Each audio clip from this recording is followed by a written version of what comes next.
Hi folks, and welcome to another video showcasing the Insta360 Ace Pro.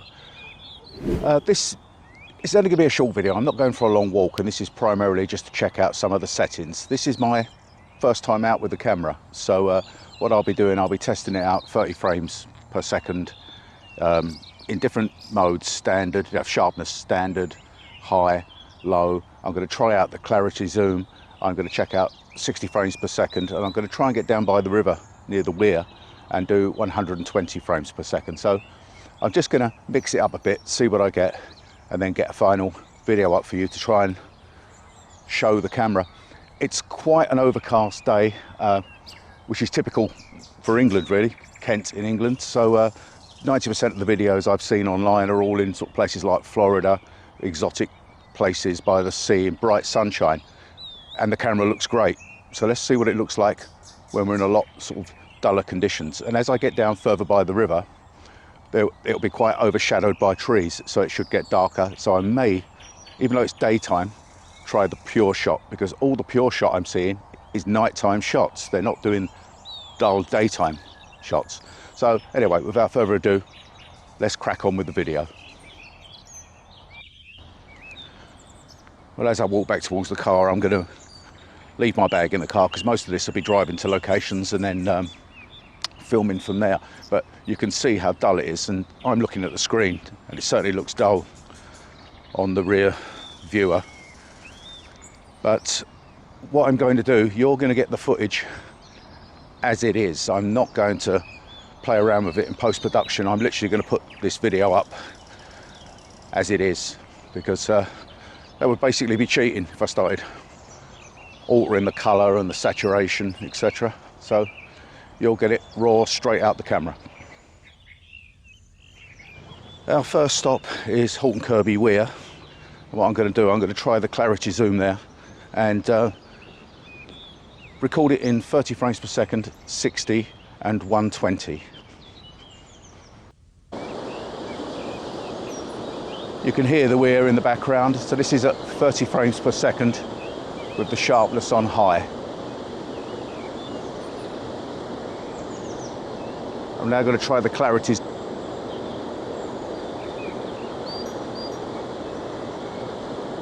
And I'm going to come back out now.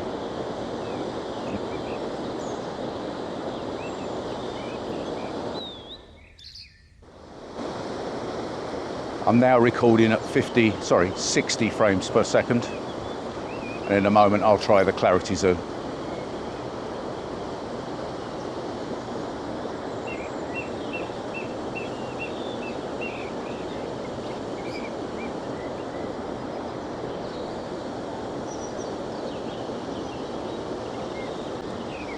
I'm now recording in 120 frames per second, and in a moment I'll try the clarity zoom.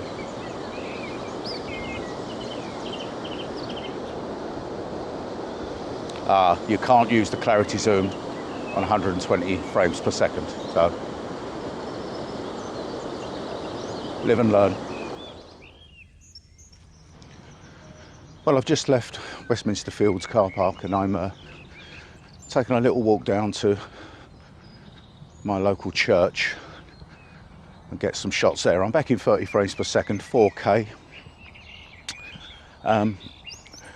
If you've seen my last video, you'll know my initial setup, and I'm still using that. So it's on the same selfie stick, tripod, the mic connected in the same way. So if you haven't seen it, please nip back and then come back to this one, because these videos have been done in a series, from first getting the camera to getting more used to it and finding out tricks and trying to give you tricks and tips on it. Very muddy underfoot today. We've had a lot of rain lately.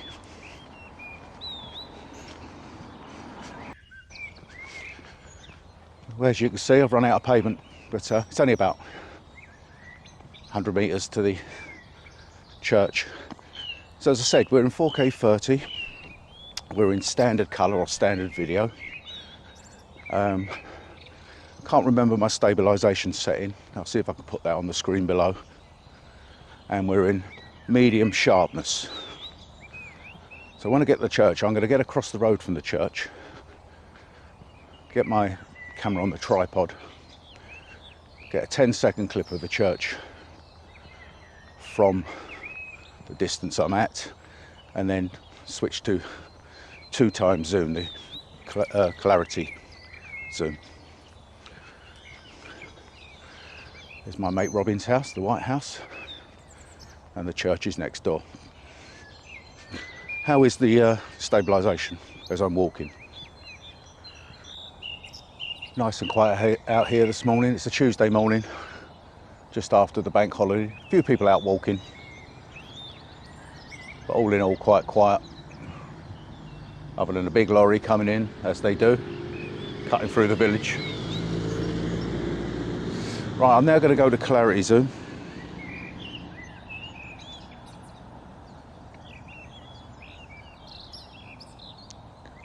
So that is 2x zoom.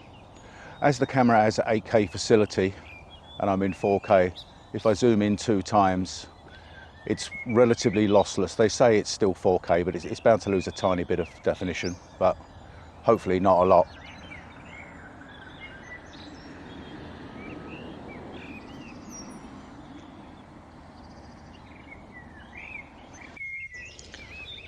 I thought I'd just home in on my mate Robin's house and do a 2x zoom.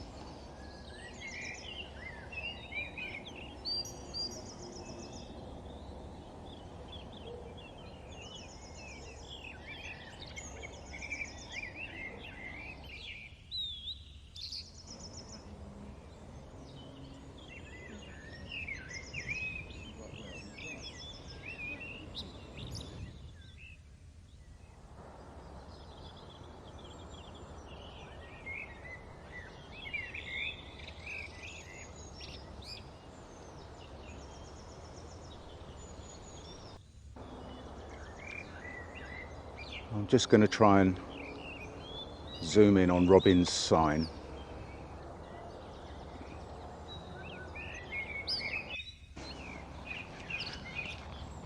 So what I'm doing now, I'm going to go back to my car. I'll be lazy today because of all this mud, and I'm going to move locations to one of my favourite spots by Frank's Bridge.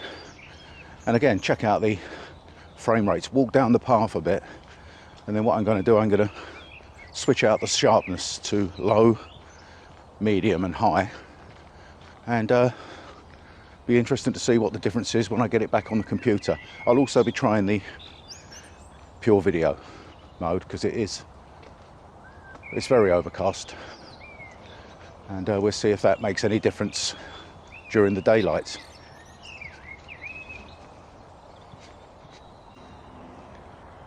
Well, that's the end of that plan, filming by the bridge. The road is completely flooded, and I actually know that is very deep. I know this road very well, this lane very well. So, yep, looks like plan B. I'll show you the fields. All the fields are flooded. I said earlier in the video we've had an awful lot of rain, so the river's obviously burst its banks.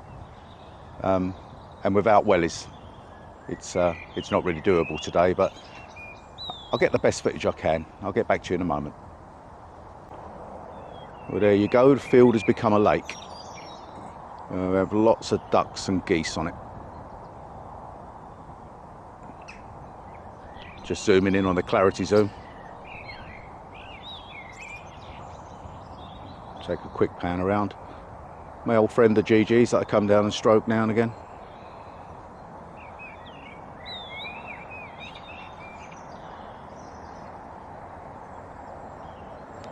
And that's the Darrant Valley path there, leading towards Farningham. There's Frank's Hall, directly in front of us in the distance. Don't know who's the current owner. It's a lovely building, but it's mainly used as offices these days.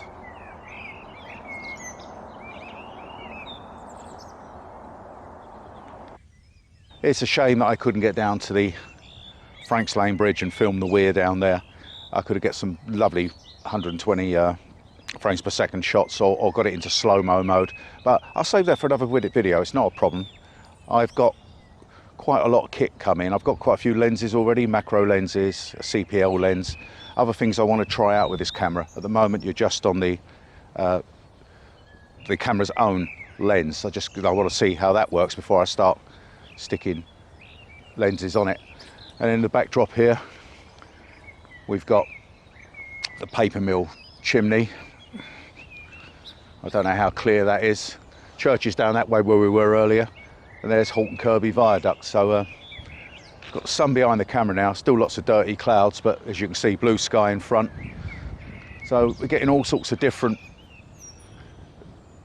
sort of skies, you know, dark, dirty, and now bright sunshine. So what I'll do, I'll wrap this outside part up here, and what I'll do, I'll take you back indoors, and I'll just run through the footage myself and then give you my opinion and what I think, and just show you what I've been using, and we'll go from there. Okay, see you back home.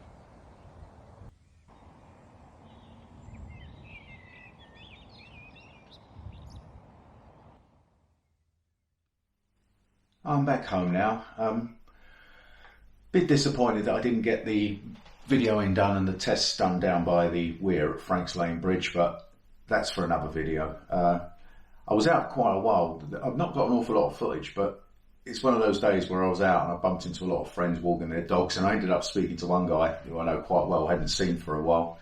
I spoke to him for about 30 minutes, so I've actually been out for a considerable time. One thing that became quite apparent with the clarity zoom when I was at Westminster Fields Weir was that if you're talking and you switch to clarity zoom, it cuts out your audio. And you'll see that in the video at the start earlier on. What you need to do is, if you're talking, you need to stop talking, count to maybe 5 in your head, about 5 in your head, hit the screen to go to clarity zoom, and when you come out, you need to count to about 5 again before you carry on talking. Now, all the settings were in auto. I mean, I set it up as in my normal video mode for standard, high stabilization, auto white balance. I didn't have low light stabilization switched on at all. Maybe I should have done that. Again, I'm going to write these things down and start doing these on future videos. They become more or less my tips and tricks. But it's like I said at the start of the video, I've watched hours and hours of videos on the Ace Pro and the Ace, and obviously other cameras, because I was comparing them. And they're all set in exotic places. They're all like Florida, or they're down at Miami Beach, and they're just, you know, they've always got beautiful sunshine. The camera's going to work superbly. Here in England or in Britain, it is often very, very dull and pouring down a rain. It's actually very difficult conditions to film in. This morning was no exception. It was very, very dark when I turned up to start filming, and then the sun kept coming out and going back in, and it's very low in the sky today. So it was actually quite problematic filming. Now, again, in the video, I did say there is a previous video to this. It wasn't an unboxing, but it was my initial setup with my Rode wireless mic. You can see my camera up there. It's actually charging at the moment off the power bank that I was talking about in that video. And this is the actual complete setup. I had it split into 2 pieces on the first video. There's the tripod, power bank. Because that's metal, I've got a magnetic clip on my Rode receiver. I've just left that there for the moment. Selfie stick, which I did say goes up to about 60 centimetres. It goes up to 90 centimetres, about 3 feet. And there's all the rest of the setup. The Rode's connected. And at the moment, it's actually just recharging. What I didn't use when I was out was this lens here. I had it on its original lens. At the moment, that's I'm using that, or will be using that, for protection, but that's going to be talked about in a future video. So one thing I'd like to ask you as you watch this video is, what do you think of the stabilization, and what do you think of the picture quality? Remember, this is just straight out point and shoot. This is going to be a learning curve. This is a new camera. I've gone from the Pocket to the Osmo, which I'm filming on, which I generally use for when I'm on the water kayaking, to this. So I'm going to have to relearn again how to use a normal action camera rather than one with a 3-axle gimbal, and everything takes time. So I didn't want to do that. This video was about just going out, shooting, and showing you what the footage looks like. Yeah, I'm no professional filmmaker. That was just my first attempt at going out, doing a little bit of walking and a little bit of zooming. One thing I found very handy with the operation of the camera in this sort of mode, where I was standing in the field and wanting to operate the camera, I had the screen flips up, which was fantastic. As I walked back, I could see roughly where I was in it at the moment. I've got this one and I can do it with the Osmo Action, and I can do it with this connected to my phone, so I can see it on quite a large screen.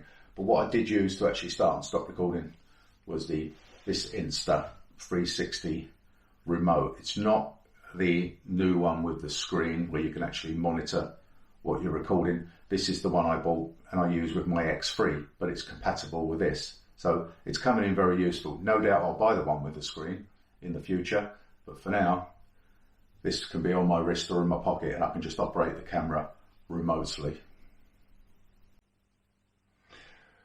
Right, so I'm just going to go on to what will be in the next videos. Now, I've just touched on this. I've got a diopter on the actual lens, the original lens, which is, it steps it up to 49mm, and that one on there is a UV filter. So basically it's just more or less used for protection.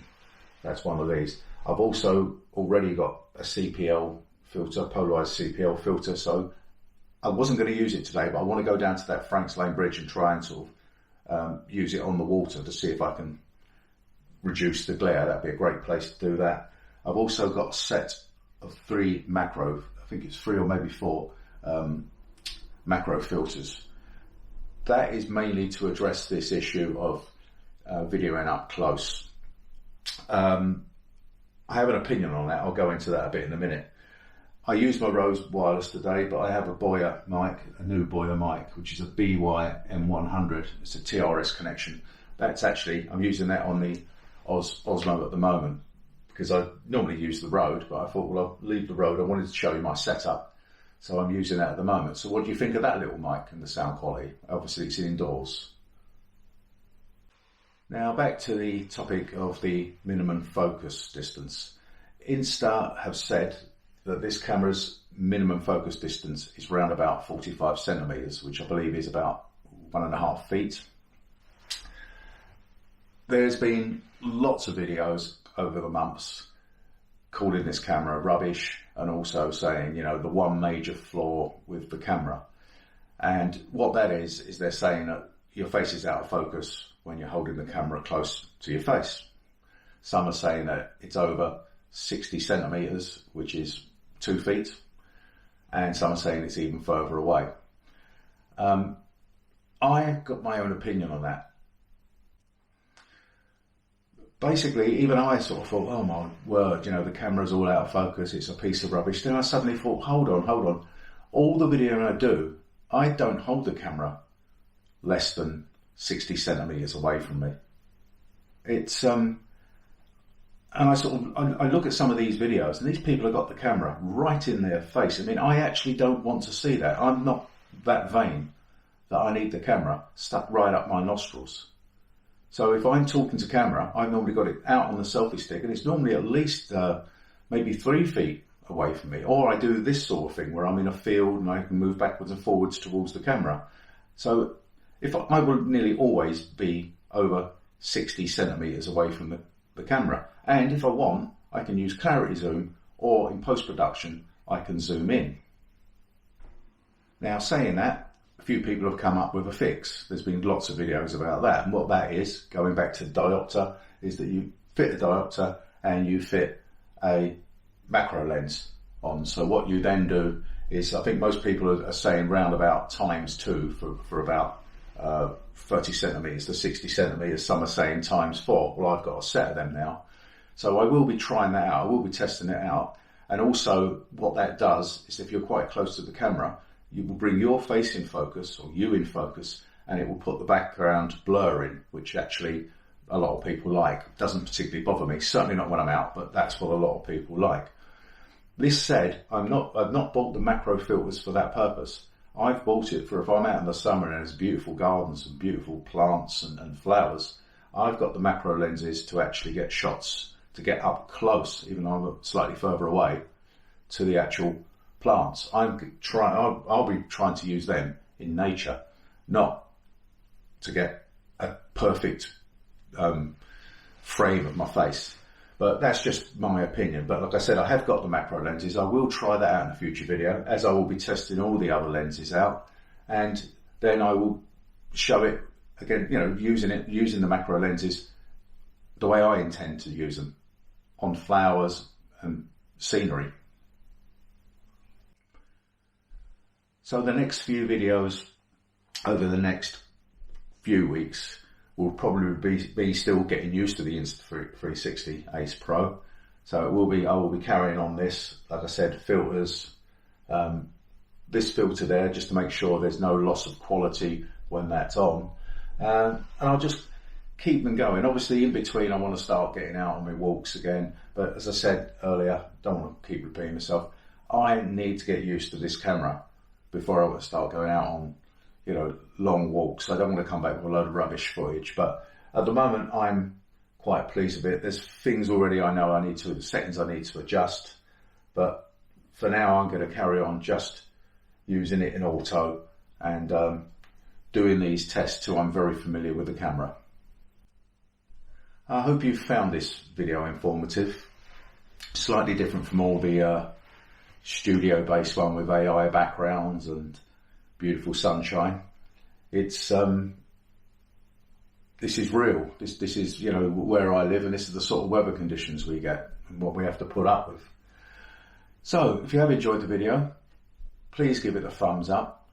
If you like my content, not just this, my walking, kayaking, and all that jazz, and I will be back out there doing a lot of that over this summer and autumn and onward, please subscribe. Look forward to seeing you on the next video. Bye for now.